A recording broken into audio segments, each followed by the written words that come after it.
दोस्तों नमस्कार, मैं हूं शैलेंद्र सिंह और आप देख रहे हैं हमारा यूट्यूब चैनल शब्द शैलेंद्र सिंह। महिलाओं में तमाम तरीके की अलग अलग प्रतिभा होती है और वो कई सारे कैरियर को भी एक साथ लेके चल सकती हैं।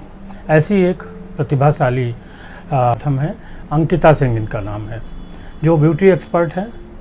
बहुत सारे कैरियर के साथ इनको चूँकि ब्यूटी का क्षेत्र पसंद था तो इन्होंने उस क्षेत्र में भी काम किया और उसके एक्सपर्ट्स के तौर पे ये आज अपनी सेवाएं लोगों को दे रही हैं। ऑनलाइन और तमाम तरीके के चैनलों पे, पत्र पत्रिकाओं में इनके जो लेख छपते रहते हैं ब्यूटी को लेके, वो हैं। तो आज हम बात करेंगे कि ब्यूटी के जो ट्रेंड्स हैं वो क्या हैं, आज क्या नया है। अंकिता सिंह से। अंकिता जी, बहुत बहुत आपका स्वागत है। Thank you so much Shailendra ji. थोड़ा सा अपने बारे में कि आपको जो ब्यूटी का प्रोफेशन पसंद था, क्यों पसंद था और क्या क्या चीज़ें आपको बाकी कैरियर में आपने अडॉप्ट की? हाँ बिल्कुल मैं बताना चाहूँगी। एक्चुअली ये जो ब्यूटी का ट्रेंड आजकल चल रहा है, थोड़ा बहुत इन सबसे इंस्पायर होके और अपनी मदर इन लॉ के इंस्पिरेशन को आगे बढ़ाने के मूड में मैंने इस लाइन को चुना।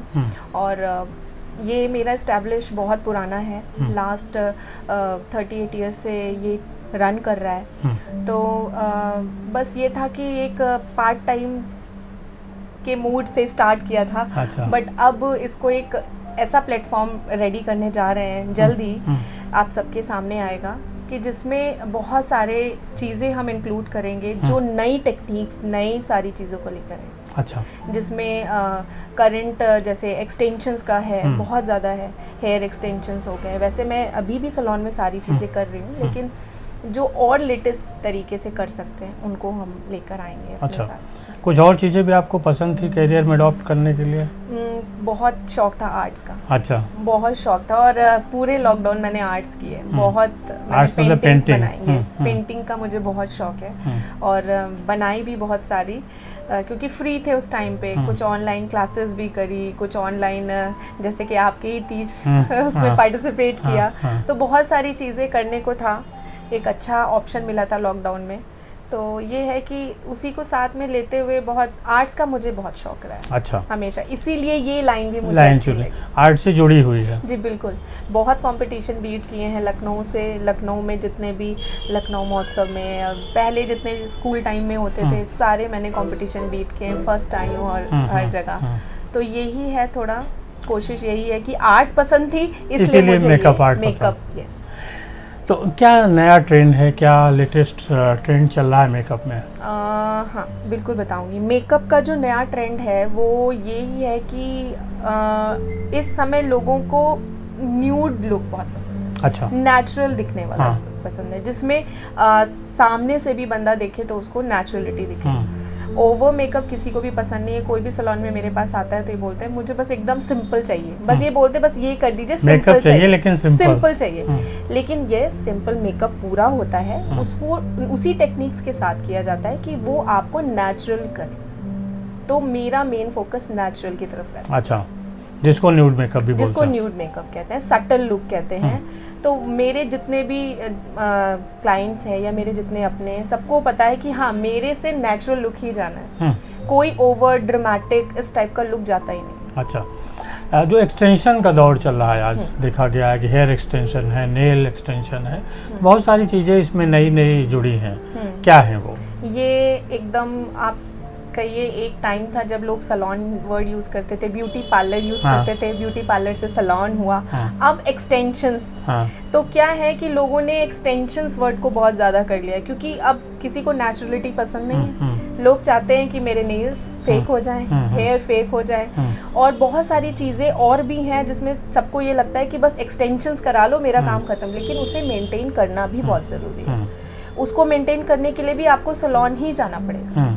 आप एक्सटेंशंस के बाद उसको ऐसे नहीं रख सकते। तो ये एक्सटेंशन का दौर आ चुका है। अच्छा। नहीं, एक्सटेंशन ये भी आसान है ना कि मान लीजिए आप किसी एक पार्टी में आज जाते हो, किसी कलर को लेके जाते हो, बिल्कुल दो चार दिन बाद आप किसी और पार्टी में जाते हो। जो भी चॉइस आपको एक्सटेंशंस में चाहिए होती है, हेयर में हेयर कलर की चॉइस चाहिए होती है, या नेल्स में आपको नेल्स की चॉइस चाहिए होती है, सारी अवेलेबल रहती है।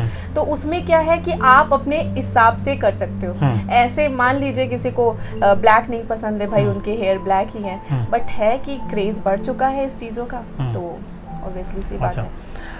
आपके पास जैसे आपने कुछ लड़कियों को पढ़ाने का सोचा है कि हम अपना एकेडमी खोलेंगे जिसमें गरीब बच्चियों को भी पढ़ाएंगे, क्या प्लानिंग है उसकी? हाँ बिल्कुल, मेरा जैसे ही एकेडमी का पूरा स्टार्ट होगा, मेरा प्लानिंग ये है कि जो लोग नॉर्मली, क्योंकि आजकल कोर्सेज 1 लाख, 1.5 लाख, 2 लाख ऐसे स्टार्ट है एक प्रोफेशनल कोर्स, तो मैं एक सेपरेट बैच बनाऊंगी अपनी एकेडमी में, जिनमें मैं उनको ज़्यादा फोकस करूंगी जो बहुत बहुत डाउन से उठकर ऊपर जाना चाहते हैं, जिनको अपॉर्चुनिटीज़ नहीं मिलती। तो मैंने ये सोचा है कि मैं एक अपना बैच वो ज़रूर रखूँगी कि मैं उनको भी वो ऑप्शन दे पाऊँ जो अपनी लाइफ में कुछ आगे करना चाहते हैं और शायद वो किन्हीं रीज़न से नहीं कर पाते। ऐसे बच्चे बहुत मेरे पास आते हैं जो मुझसे कहते हैं मैम आप प्लीज़ डिस्काउंट दे दीजिए, आप प्लीज़ थोड़ा सा कम कर लीजिए। अभी भी मेरे पास स्टूडेंट्स हैं, अभी भी वो सीख रहे हैं, कर रहे हैं। तो मेरा अपना यही है कि मैं उनको ज़रूर ऑप्शन दूँगी। अच्छा। क्योंकि ये बहुत ब्लेस्ड प्लेस है और मेरी मदर इन लॉ ने बहुत लोगों की हेल्प करी है, बहुत लोगों को फ्री में सिखाया है और आज वो सब का नाम लेते हैं। तो मैं भी सोचती हूँ कि मैं भी कुछ ऐसा करूँ जिससे किसी की हेल्प। क्या नाम है आपकी? मेरी मदर इन लॉ का नाम अलका कौर। अच्छा, तो ये देखिए, ये लोग कहते हैं कि सास बहू के संबंधों में क्या कहानियाँ, लेकिन एक ये भी कहानी है कि ये जो सास ने जिस एक इंस्टीट्यूशन की नींव रखी थी उसको लेके बहू आगे बढ़ रही हैं। आपको किसका सहयोग ज़्यादा रहता है? आपके हस्बैंड का सहयोग रहता है या घर परिवार का? बिल्कुल, मैं बताना चाहूँगी कि शादी के 1 साल बाद ही मैं अपनी सास के साथ नहीं रह पाई। 1 साल बाद ही वो बहुत मतलब ऑर्गन डिजीज़ से वो अपने आप को मतलब नहीं आगे कर पाई, लेकिन हम लोगों ने बहुत प्रयास किया। उसके बाद सबसे बड़ा जो एक कहते हैं हेल्पिंग हैंड कह लीजिए या कुछ भी कह लीजिए, आप मेरे हस्बैंड ने बहुत सपोर्ट किया और मैं पूरी लाइफ में यही सोचूंगी कि उन्होंने कभी मुझे किसी चीज़ के लिए, उन्होंने मुझे मोटिवेट ही किया कि नहीं हम मिलकर हर कुछ कर सकते हैं। तो आज मैं उन्हीं के वजह से सारी चीज़ें कर रही हूँ। मेरे माँ बाप ने मुझे इतनी अच्छी शिक्षा दी, उसके बाद इतना अच्छा मुझे लाइफ पार्टनर मिला, मेरे 2 बच्चे हैं छोटे छोटे और गॉड ने मुझे सारी ब्लेसिंग्स दी हैं और टचवुड मैं बहुत ब्लेस्ड प्लेस पे हूँ। और मेरे साथ जो भी लोग जुड़ते हैं या जुड़ते जा रहे हैं और या जुड़ेंगे, मुझे ऐसा लगता है कि मेरे साथ जुड़ने के बाद उनके ऑप्शंस अच्छे खुल जाएंगे, क्योंकि मैंने कभी चीटिंग नहीं करी है और सीखा भी यही है कि कभी किसी को चीट ना करते हुए उसके साथ एकदम लीनियंट होकर चलें। अगर हम वापस फैशन ट्रेंड की बात करें तो नेल में क्या क्या चीज़ें चल रही हैं? एक्सटेंशन में कलर्स क्या हैं, क्या क्या? बिल्कुल, इस समय सबसे ज़्यादा अगर एक्सटेंशंस की नेल की बात करेंगे तो नेल्स में इस समय एकदम जैसे आप कह सकते हैं नियॉन शेड्स हो जाते हैं, बहुत क्रेज़ में है। लोगों को थोड़ा सा ग्लिटर्स के साथ नियॉन शेड्स बहुत पसंद है। तो जो मेरे यहाँ जितने भी एक्सटेंशंस होते हैं तो मैं ऑप्शन सारे रखती हूँ, मतलब अकॉर्डिंगली मैं पहले क्लाइंट को समझती हूँ क्लाइंट को क्या चाहिए, और अगर मुझे लगता है कि उसके आउटफिट के अकॉर्डिंग या उसके फंक्शंस के अकॉर्डिंग उसको वो नहीं जाएगा तो मैं अपनी राय देती हूँ और touchwood by the grace of God they were just said कि नहीं ये बहुत अच्छा है, तो वो मेरी चॉइस पे बिल्कुल जाना पसंद करते हैं। हेयर में जो कलर और एक्सटेंशन है, क्या लोग ज़्यादा पसंद कर रहे हैं? फ़िलहाल तो हेयर एक्सटेंशन बहुत ट्रेंड में है, क्योंकि अब ये हमारा जो जैसे दिल्ली बॉम्बे है, अब लखनऊ भी उसी लाइन में ही है, तो जो ट्रेंड वहाँ से चल के यहाँ तक पहुँचता है तो उसके बाद लोग कोशिश करते हैं, लेकिन बस यही है कि थोड़ा उसको क्योर करना चाहिए, मतलब वो उस पर प्रोटेक्शन बहुत चाहिए है, उसकी केयर बहुत है। तो जब तक हम सही से केयर नहीं करेंगे वो भी लॉन्ग लास्ट नहीं करेगा। जैसे नेल्स में भी अगर आप केयर नहीं करेंगे तो पानी में डालेंगे तो निकल जाएगा। तो हम उनको टिप्स एंड ट्रिक्स भी बताते हैं कि आपको ऐसे प्रोटेक्ट करना है, आपको ऐसे करना है, तब जाकर वो थोड़ा लॉन्ग लास्ट करता है। तो एक्सटेंशन मीन्स फेक चीज हमेशा फेक ही रहती है, ओरिजिनल रहती है। तो बस थोड़ा ही फेक चीज की ज्यादा केयर करनी पड़ती है, फेक चीज की ज्यादा केयर करनी, जैसे कहते हैं ना एक झूठ को बचाने के लिए 100 झूठ बोलते हैं। बिल्कुल एग्जैक्टली, तो वो फेक है तो उसको फेक की तरीके से हमें थोड़ा सा केयर करके रखना पड़ता है।